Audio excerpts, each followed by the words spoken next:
কদমতলী গ্রামটা শান্তিপূর্ণ, চারদিকে ধানক্ষেত আর খালের মিষ্টি হাওয়া। কিন্তু গ্রামের এক কোণে দাঁড়িয়ে আছে এক বিশাল খেজুর গাছ। দিনের বেলায় কেউ ওই গাছের ছায়ায় বসে বিশ্রাম নিলেও রাত নামলেই জায়গাটা ফাঁকা হয়ে যায়। লোকজন বলে সেখানে কেউ থাকে না। আসলে কেউ থাকে না, তবুও কিছু থাকে। একদিন বিকেলে রহমান তার বন্ধুদের সঙ্গে বসেছিল চায়ের দোকানে। আলো ঝলমলে বিকেল হলেও কথাবার্তার বিষয়বস্তু ছিল ভুতুড়ে। শোন, ওই খেজুর গাছের নিচে একবার নাকি মুফিজ চাচা রাত কাটাতে গেছিল। ভোরে তাকে আর পাওয়া যায় নাই, শুধু তার গামছা আর চটি পড়েছিল। এসব বাজে গল্প, ভূত বলে কিচ্ছু নাই। গ্রামের মানুষ অন্ধবিশ্বাসে মরে আছে। তুই বিশ্বাস করিস না বুঝলাম, কিন্তু সাহস থাকলে এক রাত গাছটার নিচে কাটাইস তো দেখি।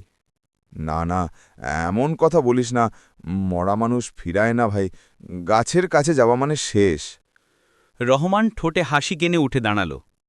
ঠিক আছে, তোমরা যেহেতু এত ভয় পাচ্ছ, আমি গিয়ে দেখে আসব। আগামী শুক্রবার রাতে ওই গাছের নিচে দাঁড়াব, তখন প্রমাণ হবে ভূত বলে কিছু নাই।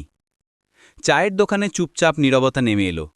কেবল দোকানদার কাশতে কাশতে বলল, বাবা, হালকা করে বলিস না, ওই গাছের ইতিহাস আছে, এখানে মানুষ মরে গেছে, বোকামি কইর না। কিন্তু রহমানের চোখে তখন ভয় নয়, এক অদ্ভুত জেদ। সে ঠিক করেই ফেলল, ভূতের গুজবের সত্য মিথ্যা সে নিজেই প্রমাণ করবে।